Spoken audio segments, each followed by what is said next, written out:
ಎಲ್ರಿಗೂ ನಮಸ್ಕಾರ ವೀಕ್ಷಕರೇ, ನೆಲಸಿರಿ ನ್ಯಾಚುರಲ್ಸ್ ಯೂಟ್ಯೂಬ್ ಚಾನಲ್ಗೆ ಸ್ವಾಗತ. ಈಗಾಗಲೇ ನಮ್ಮ ಚಾನೆಲ್ ಮೂಲಕ ಅನೇಕ ಯುವ ರೈತರನ್ನ ನಾವು ಪರಿಚಯಿಸಿದೀವಿ. ಇವತ್ತು ನಾವು ಶಿರಸಿ ತಾಲೂಕಿನ ದೇವರಕೊಪ್ಪ ಗ್ರಾಮದ ಚಿನ್ಮಯಿ ಹೆಗಡೆ ಅವರ ತೋಟದಲ್ಲಿದ್ದೇವೆ. ಅವರು ಅಡಿಕೆ ತೋಟದಲ್ಲಿ ಅಡಿಕೆ ಜೊತೆಗೆ ಕಾಳುಮೆಣಸು, ಕಾಫಿ ಇತ್ಯಾದಿ ಅಂತರ್ ಬೆಳೆಗಳನ್ನ ಬೆಳೆದಿದ್ದಾರೆ. ಇವತ್ತು ಅವರ ಕೃಷಿ ಅನುಭವಗಳನ್ನ ಅವರಿಂದಾನೇ ಕೇಳಿ ತಿಳ್ಕೊಳ್ಳೋಣ. ಚಿನ್ಮಯಿ ಹೆಗಡೆ ಅವ್ರ ನಮಸ್ಕಾರ. ನಮಸ್ತೆ. ನಿಮ್ ತೋಟಕ್ಕೆ ಬರ್ತಿದ್ದಂಗೆನೆ ಕಾಳುಮೆಣಸು ಬಳ್ಳಿ ಮತ್ತೆ ಕಾಫಿ ಗಿಡಗಳನ್ನ ನೋಡಿದ್ರೇನೆ ನಿಮ್ಗೆ ತುಂಬಾ ಆಸಕ್ತಿ ಇದೆ ಕೃಷಿ ಬಗ್ಗೆ ಅಂತ ಗೊತ್ತಾಗ್ತಾ ಇದೆ. ನಿಮ್ ಪ್ರವೇಶ ಹೆಂಗಾಯ್ತು ಕೃಷಿ ಇದಕ್ಕೆ? ನಾನು ಇಲ್ಲಿ ಕಾಲೇಜ್ ಮುಗಿಸ್ದೆ. ಕಾಲೇಜ್ ಮುಗಿಸಿ ಡಿಗ್ರಿ ಎಲ್ಲ ಮುಗಿಸಾದ್ಮೇಲೆ ಡಿಪ್ಲೊಮಾ ಮುಗಿದೆ ಸಾವಯವ ಕೃಷಿಯಲ್ಲಿ. ಸಾವಯವ ಕೃಷಿ ಡಿಪ್ಲೊಮಾ ಮಾಡಿ ನಂತರ ತಂದೆಯವರದ್ದು ನರ್ಸರಿ ಇದೆ, ಕೇದಾರ್ ನರ್ಸರಿ ಮಳಿಗೆಯಲ್ಲಿ. ಅದನ್ನು ಅವರು ಹ್ಯಾಂಡಲ್ ಮಾಡ್ತಾ ಇದ್ದಾರೆ. ನಾನು ನಂತರ ಈ ಕಡೆ ಬಂದೆ ಕೃಷಿಯಲ್ಲಿ. ಆಮೇಲೆ ಅನಿಸ್ತು, ಯುವಕರೆಲ್ಲ ಬೆಂಗಳೂರಿಗೆ ಹೋಗ್ತಾ ಇದ್ದಾರೆ, ನಾವು ಯಾಕೆ ಸುಮ್ಮನೆ ಒಂದು ಸ್ವಲ್ಪ ಕೃಷಿಯಲ್ಲಿ ತೊಡಗಿಸ್ಕೊಂಡು ಇದನ್ನ ಮಾಡಬಾರ್ದು, ಯಾಕೆ ನೋಡೋಣ, ಟ್ರೈ ಮಾಡೋಣ, ಬಂದರೂ ಬರ್ಬೋದು ಅಂತ ಇದರಲ್ಲಿ ಕೈ ಹಾಕಿದೆ. ಅಡ್ಡಿಲ್ಲ, ಚೆನ್ನಾಗಿ ಹೋಗ್ತಾ ಇದೆ. ಕಾಫಿ ಬೆಳೆನೂ ಮಾಡಿದ್ದೀನಿ.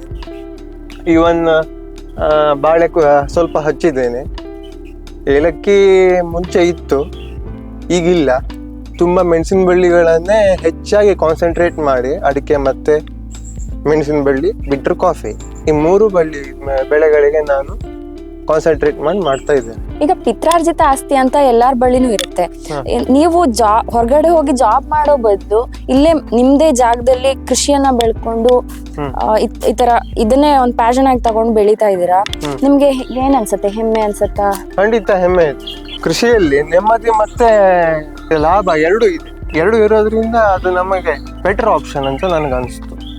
ಈಗ ನಮ್ಮ ಫ್ರೆಂಡ್ ಸರ್ಕಲ್ ಅಲ್ಲೆಲ್ಲ ತುಂಬಾ ಜನ ಹೊರಗಡೆ ಜಾಬ್ ಮಾಡ್ತಾ ಇರೋರು ವೀಕೆಂಡ್ ಅಲ್ಲಿ ಪಾರ್ಟಿ, ಟ್ರಾವೆಲಿಂಗು, ಅದು ಇದು ಸೋಷಿಯಲ್ ಮೀಡಿಯಾದಲ್ಲಿ ಫೋಟೋಸ್ ಅನ್ನೆಲ್ಲ ಶೇರ್ ಮಾಡ್ತಾ ಇರ್ತಾರೆ. ಅದನ್ನೆಲ್ಲ ನೋಡಿ ನಿಮ್ಗೆ ಯಾವತ್ತಾದ್ರೂ ನಾನ್ ಕೃಷಿಗೆ ಬಂದು ತಪ್ಪು ಮಾಡಿದ್ನೇನೋ, ಆ ತರ ಲೈಫ್ ನನಗೆ ಇರಲ್ವೇನೋ ಅಂತ ಯಾವತ್ತಾದ್ರೂ ಅನ್ಸಿದ್ಯಾ ನಿಮ್ಗೆ? ಇಲ್ಲ, ನಮಗೂ ಆ ಸ್ವಾತಂತ್ರ್ಯ ಇದೆ. ನಾವು ಕೂಡ ಅಂದ್ರೆ ಇಲ್ಲಿ ಆರಾಮಾಗಿ ನಮ್ಗೆ ಬೇಕಾದವಾಗ ರಜೆ ಮಾಡಿ, ಅವ್ರದ್ದಾದ್ರೆ ಪರ್ಮಿಷನ್ ತಗೊಳ್ಬೇಕಾಗತ್ತೆ. ನಮ್ದಾದ್ರೆ ಪರ್ಮಿಷನ್ ಬೇಕು ಅಂತ ನಮಗ್ ಬೇಕಾದವಾಗ ರಜೆ ಹಾಕಿ ನಾವು ವೀಕೆಂಡಿಗೆ ಓಕೆ ಸುತ್ತಾಡೋಣ, ಆರಾಮ್ ಹೋಗೋಣ ಸುತ್ತಾಡೋಕೆಲ್ಲ. ಒಂದ್ ಸ್ವಲ್ಪ ಬೇಜಾರು ಬಂತು, ಇನ್ನೇನು ಜ್ವರ ಬಂತು, ಆರಾಮಾಗಿ ಮನೆಯಲ್ಲೇ ಸ್ವಲ್ಪ ರೆಸ್ಟ್ ತಗೊಳ್ಬೇಕು. ಅವ್ರಿಗಾದ್ರೆ ಆಗಲ್ಲ, ಪರ್ಮಿಷನ್ ತಗೊಳ್ಬೇಕು. ಆದ್ರೆ ನಮ್ಗೆ ಆಗಲ್ಲ.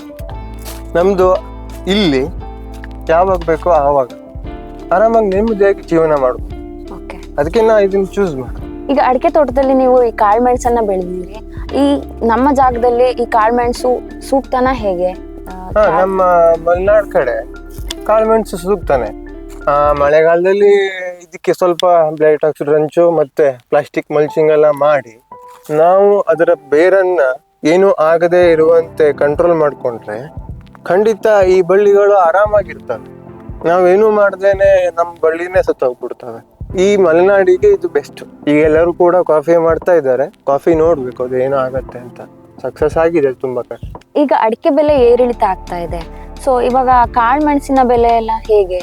ಇಲ್ಲ, ಅದಂದ್ರೆ ಹೇಗೆ ಅಂದ್ರೆ ಅಡಿಕೆ ಬೆಳೆ ಅಂದ್ರೆ ಅದನ್ನೇ ನಾವು ಒಂದನ್ನೇ ನಂಬ್ಕೊಂಡು ಕೂತ್ಕೊಂಡ್ರೆ ಆಗೋದಿಲ್ಲ. ಅದಕ್ಕೆ ಈಗ ಜನರು ಏನ್ ಮಾಡ್ತಾ ಇದ್ದಾರೆ ಅಂದ್ರೆ ಏಲಕ್ಕಿ, ಕಾಫಿ, ಬಾಳೆ, ಅದಕ್ಕೆ ಕಾಳುಮೆಣಸು, ಮಿಶ್ರ ಬೆಳೆ, ಒಂದೇ ಜಮೀನಿನಲ್ಲಿ ಮಿಶ್ರ ಬೆಳೆಯನ್ನ ಮಾಡ್ತಾ ಇದ್ದಾರೆ. ನೋಡೋಣ ಯಾವ್ದಕ್ ಚೆನ್ನಾಗಿದೆ ಅಂತ. ಈಗ ಹಾಲಿ 65,000 ಇದೆ. ಕಾಫಿನೂ ಅಷ್ಟೇ ಚೆನ್ನಾಗಿದೆ. ಪಾರ್ಚ್ಮೆಂಟ್ ಮಾಡಿರೋ ಕಾಫಿಗಳಿಗೆ 50,000, ಈಗ ಪಾರ್ಚ್ಮೆಂಟ್ ಮಾಡದೇ ಇರೋದಕ್ಕೆ 20,000 ಇದೆ.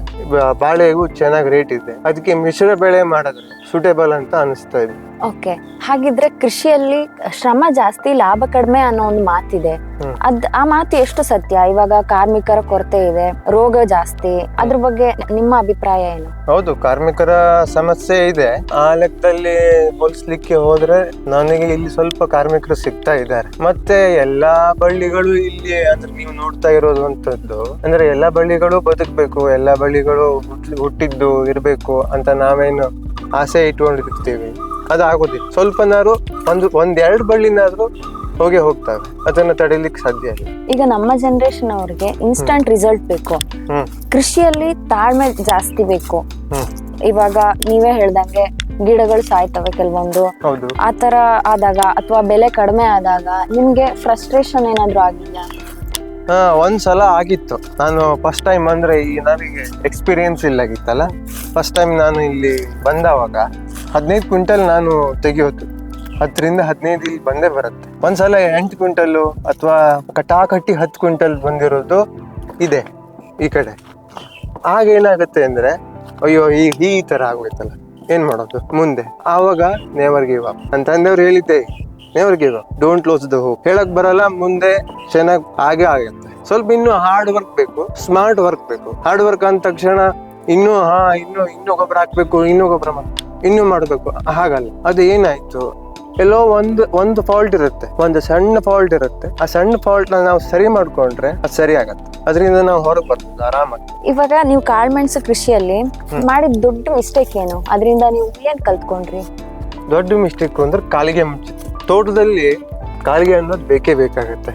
ಕಾಲಿಗೆ ಇಲ್ಲದೆ ಇದ್ರೆ ಅವಾಗ ಏನಾಗತ್ತೆ ಅಂದ್ರೆ ಬಳ್ಳಿ ಮತ್ತೆ ಅಡಿಕೆ ಮರ ಎರಡಕ್ಕೂ ಕೂಡ ಗಾಳಿ ಆಡೋದಿಲ್ಲ. ಬಳ್ಳಿ ಬುಡದಲ್ಲಿ ನೀರ್ ನಿಂತಾವಾಗ ಆಟೋಮೆಟಿಕ್ಲಿ ಸೊರಗು ರೋಗ ಬಂದು ಬಳ್ಳಿ ಸಾಯುತ್ತೆ. ಅವಾಗ ನಾವು ತಕ್ಷಣ ಏನ್ ಮಾಡಿದ್ದು ಅಂದ್ರೆ ತಂದೆಯವರು ಮತ್ತೆ ನಾವು ಇಬ್ರು ಸೇರಿ ಕಾಲ್ಗೆಯನ್ನ ಮತ್ತೆ ಓಪನ್ ಮಾಡಿ ಅದಕ್ಕೆ ಪ್ಲಾಸ್ಟಿಕ್ ಮಲ್ಚಿಂಗ್ ಮಾಡಿ, ಮತ್ತೆ ಬಳ್ಳಿಗೂ ಮಳೆಗಾಲದಲ್ಲಿ ಪ್ಲಾಸ್ಟಿಕ್ ಮಲ್ಚಿಂಗ್ ಮಾಡಿ ಅಕ್ಟೋಬರ್ ತಿಂಗಳಲ್ಲಿ ಮಳೆಗಾಲ ಮುಗಿದ ಮೇಲೆ ಆ ಪ್ಲಾಸ್ಟಿಕ್ ಅನ್ನ ತೆಗೆದು ಬಿಟ್ಟಿದ್ದು. ಇಲ್ಲಿ ಏನ್ ಮಾಡಿದ್ದು, ಜೂನ್, ಜುಲೈ, ಆಗಸ್ಟ್, ಸೆಪ್ಟೆಂಬರ್ ಈ 4 ತಿಂಗಳಲ್ಲಿ ಆಗುವಂತಹ ಮಳೆಗಳು ಬರೀ ಮರದಿಂದ ಇಳಿದು ಬಂದಂತಹ ನೀರನ್ನ ಮಾತ್ರ ಬಳ್ಳಿಗಳಿಗೆ ಹೋಗ್ತಿತ್ತು, ಬಿಟ್ರೆ ಬೇರೆ ನೀರು ಬಳ್ಳಿಗಳಿಗೆ ಹೋಗ್ತಿರ್ಲಿಲ್ಲ. ಆಗ ಬಳ್ಳಿ ಕೊಳೆಯೋದು ತುಂಬಾನೇ ಕಡಿಮೆ ಆಯ್ತು. ಅದು ಈವನ್ ಗದ್ದೆ ಮಣ್ಣು ಅಂದ್ರೆ ಅಂಟು ಮಣ್ಣಿನಲ್ಲೂ ಕೂಡ ಕಡಿಮೆ ಆಯ್ತು. ಅದರಿಂದ ನಮಗೆ ಈ ಮೇಲಿನ ತೋಟದ ಬಳ್ಳಿಗಳು ಇನ್ನೂ ಕೂಡ ಎಲ್ಲೋ 1-2-3 ಬಳ್ಳಿಗಳು ಸಾಯ್ತಾವೆ, ಬಿಟ್ರೆ ತುಂಬಾ ಕಡಿಮೆ ಆಗಿದೆ. ನಾವು ವಿಶೇಷವಾಗಿ VM ಹೆಗಡೆ ಅಂದ್ರೆ ವಿಜೇಂದ್ರ ಹೆಗಡೆ ಅವರ ಮಾರ್ಗದರ್ಶನದಲ್ಲೇ ಮಾಡೋದು. ಇದು ಕೂಡ ಅವರದ್ದೇ ಐಡಿಯಾ ಆಗಿತ್ತು. ಅವರ ಐಡಿಯಾದಿಂದನೇ ನಾವು ಇದನ್ನ ಕಲ್ತುಕೊಂಡು ಈಗ ಅವರ ಮಾರ್ಗದರ್ಶನದ ಮೂಲಕನೇ ನಾವು ಮುಂದುವರಿತಾ ಇದ್ದೇವೆ. ಈಗ ನಿಮ್ಮ ಹಿರಿಯರ ಕಾಲದಿಂದನೂ ನೀವು ಕಾಳ್ಮೆಣಸನ್ನ ಬೆಳೆಸ್ತಾ ಬಂದಿದ್ದೀರಿ. ನಿಮ್ಗೆ ಪ್ರಾಯೋಗಿಕ ಜ್ಞಾನ ತುಂಬಾನೇ ಇರುತ್ತೆ. ಆದ್ರೂ ನೀವು ತಜ್ಞರ ಅಭಿಪ್ರಾಯವನ್ನ ಏನಕ್ಕೆ? ತಜ್ಞರ ಅಭಿಪ್ರಾಯ ಮುಖ್ಯ ಇಲ್ಲಿ. ಅವರಿಗೆ ಅದರಲ್ಲೂ ಮುಖ್ಯವಾಗಿ ಸ್ಥಳೀಯ ಕೃಷಿಯ ಬಗ್ಗೆ ಮಾಹಿತಿ ಇರುವಂತಹ ತಜ್ಞರ ಅಭಿಪ್ರಾಯ ಇಲ್ಲಿ ಖಂಡಿತ ಬೇಕಾಗತ್ತೆ. ಯಾಕಂದ್ರೆ ಅವರಿಗೆ ಸ್ಥಳೀಯವಾಗಿ ಕಾಳ್ಮೆಣಸು, ಕಾಫಿ ಮತ್ತೆ ಅಡಿಕೆ ಬಗ್ಗೆ ತುಂಬಾ ನಾಲೆಜ್ ಇರುತ್ತೆ. ಅದಕ್ಕೆ ಏನೇನ್ ಮಾಡ್ಬೇಕು, ಯಾವ ತಿಂಗಳಲ್ಲಿ ಯಾವ ಗೊಬ್ಬರ ಕೊಡಬೇಕು, ಎಷ್ಟು ಪ್ರಮಾಣ ಕೊಡಬೇಕು, ಯಾವ ಹವಾಮಾನಕ್ಕೆ ಅನುಗುಣವಾಗಿ ಏನೇನ ಟಾನಿಕ್ ಸ್ಪ್ರೇ ಮಾಡಿದ್ರೆ ಏನೇನ್ ಆಗತ್ತೆ, ಅದರಿಂದ ಏನು ಪ್ರಯೋಜನ ಅನ್ನೋ ಮಾಹಿತಿಯನ್ನ ಅವರು ವಿವರವಾಗಿ ನಮಗ್ ಕೊಡ್ತಾರೆ. ಅದರಿಂದ ನಮಗೂ ಮತ್ತೆ ರೈತರಿಗೂ ತುಂಬಾ ಒಳ್ಳೇದಾಗುತ್ತೆ. ಈಗ ಕಾಳ್ಮೆಣಸು ಬೆಳಿಲಿಕ್ಕೆ ಎಲ್ಲಾ ಕಡೆ ಪ್ರಚಾರ ಸಿಗ್ತಾ ಇದೆ, ರೈತರು ಮುಂದೆ ಬರ್ತಾ ಇದ್ದಾರೆ ಕಾಳ್ಮೆಣಸು ಬೆಳಿಬೇಕು ಅಂತ. ಇದು ನಿಜವಾಗ್ಲೂ ಲಾಭದಾಯಕನಾ ಅಥವಾ ಅದಕ್ಕೆ ಮಾಡಿದ ಖರ್ಚು ಅಲ್ಲಿಗೆ ಸರಿ ಹೋಗುತ್ತಾ? ಇಲ್ಲ, ಅದು ಲಾಭದಾಯಕನೇ. ಯಾಕೆ ಅಂತ ಅಂದ್ರೆ ಮೆಣಸಿನ ಬಳ್ಳಿಯನ್ನ ನಾವು ಒಂದು ಮಗುವಿನ ತರ ಪೋಷಣೆ ಮಾಡ್ಕೊಂಡು ಅದಕ್ಕೆ ಏನು ಬೇಕು ಅಂತದ್ನೆಲ್ಲ ಮಾಡಿ ಗೊಬ್ಬರನು ಕೂಡ ಚೆನ್ನಾಗಿ ಅದು ಕೊಟ್ಟು ಮತ್ತೆ ಟಾನಿಕ್ ಸ್ಪ್ರೇನು ಕೂಡ ಚೆನ್ನಾಗಿ ಕೊಟ್ರೆ ಅಡಿಕೆ ಬೆಳೆನೂ ತೆಗಿಬಹುದು, ಪ್ಲಸ್ ಮೆಣಸಿನ ಬೆಳೆನೂ ಉತ್ತಮವಾಗಿ ತೆಗಿಬಹುದು ಇದರಿಂದ ನಮ್ಗೆ ಒಳ್ಳೆ ಲಾಭನೇ. ಈಗ ನೀವು ಹೊಸದಾಗಿ ಕಾಳ್ಮೆಣಸನ್ನ ಬೆಳಿಬೇಕು ಅಂತ ಅನ್ಕೊಂಡಿರೋ ರೈತರಿಗೆ ಏನ್ ಹೇಳೋದಿಕ್ಕೆ ಇಷ್ಟಪಡ್ತೀರಿ?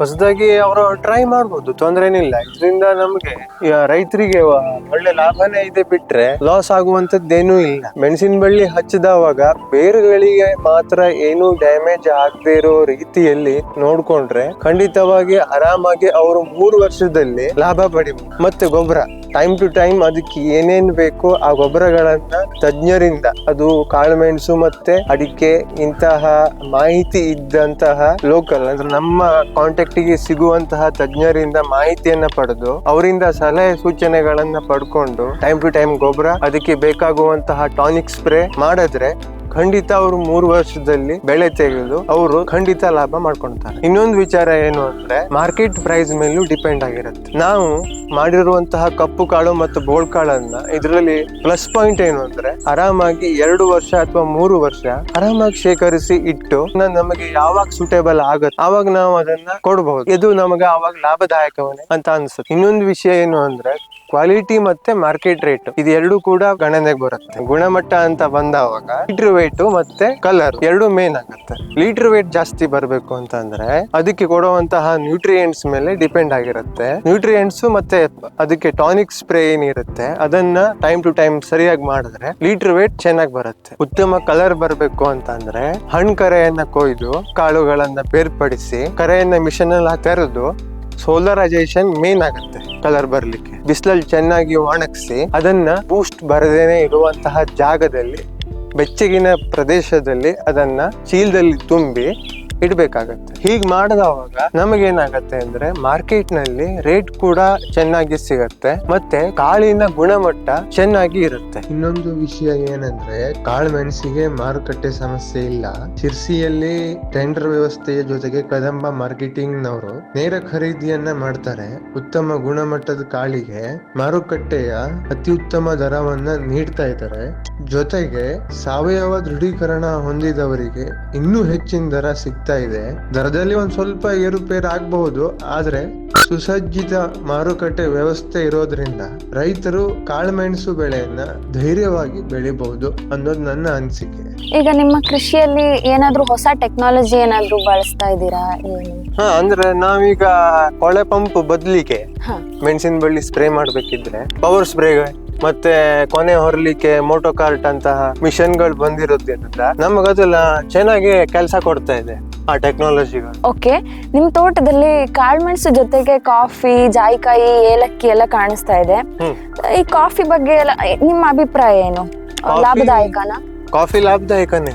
ರೇಟು ಚೆನ್ನಾಗಿ ನಡೀತಾ ಇದೆ ಈಗ ಹಾಲಿ ಮಾರ್ಕೆಟ್ ನಲ್ಲಿ. ಮತ್ತೆ ಅದರಿಂದ ಕಳೆ ಕೂಡ ಕಂಟ್ರೋಲ್ ಆಗ್ತಾ ಇದೆ. ಏಲಕ್ಕಿ ಅಷ್ಟಾಗಿ ನಾನು ಜಾಸ್ತಿ ಬೆಳೆದಿಲ್ಲ, ಯಾಕಂದ್ರೆ ನಾನು ಹೆಚ್ಚಿಗೆ ಒತ್ತು ಕೊಟ್ಟಿರೋದು ಕಾಳುಮೆಣಸಿಗೆ. ಕಾಳುಮೆಣಸು ಈಗ ಚಾಲ್ತಿಯಲ್ಲಿ ಇರೋದ್ರಿಂದ ಕಾಳುಮೆಣಸಿಗೆ ನಾನು ಹೆಚ್ಚು ಒತ್ತು ಕೊಟ್ಟಿದ್ದೀನಿ. ಕಾಫಿ ಸೈಡ್ ಲೈನಲ್ಲಿ ಅಂದ್ರೆ ಅದನ್ನ ನೋಡೋಣ, ಅದು ಕೂಡ ನಮಗೆ ಸ್ವಲ್ಪ ಇನ್ಕಮ್ ತಂದು ಕೊಡ್ಲಿ ಅಂತ. ಓಕೆ ಸರ್, ತುಂಬಾ ಚೆನ್ನಾಗಿ ಮಾಹಿತಿಯನ್ನ ನೀಡಿದೀರಾ. ಕೊನೆಯದಾಗಿ ಒಂದು ಪ್ರಶ್ನೆ, ಇವಾಗ ಕೃಷಿಗೆ ಬರ್ಬೇಕು ಅನ್ನೋ ಯುವಕರಿಗೆ ನೀವು ಏನು ಹೇಳೋದಕ್ಕೆ ಇಷ್ಟಪಡ್ತೀರಿ?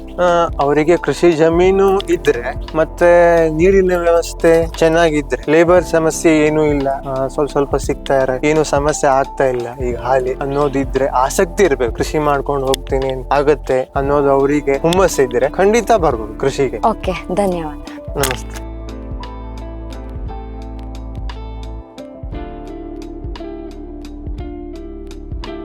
ವೀಕ್ಷಕರೇ, ಮುಂದಿನ ದಿನಗಳಲ್ಲಿ ನೆಲಸಿರಿ ನ್ಯಾಚುರಲ್ಸ್ ಮೂಲಕ ಇನ್ನಷ್ಟು ಯುವ ರೈತರನ್ನ ಪರಿಚಯಿಸ್ತೀವಿ, ಕೃಷಿ ಪೂರಕ ಮಾಹಿತಿಯನ್ನ ನೀಡ್ತೀವಿ. ನಮ್ಮನ್ನ ಸಬ್ಸ್ಕ್ರೈಬ್ ಮಾಡಿ ಪ್ರೋತ್ಸಾಹಿಸಿ, ಹಾಗೆ ಕಮೆಂಟ್, ಶೇರ್ಗಳನ್ನ ಮಾಡಿ. ಧನ್ಯವಾದಗಳು.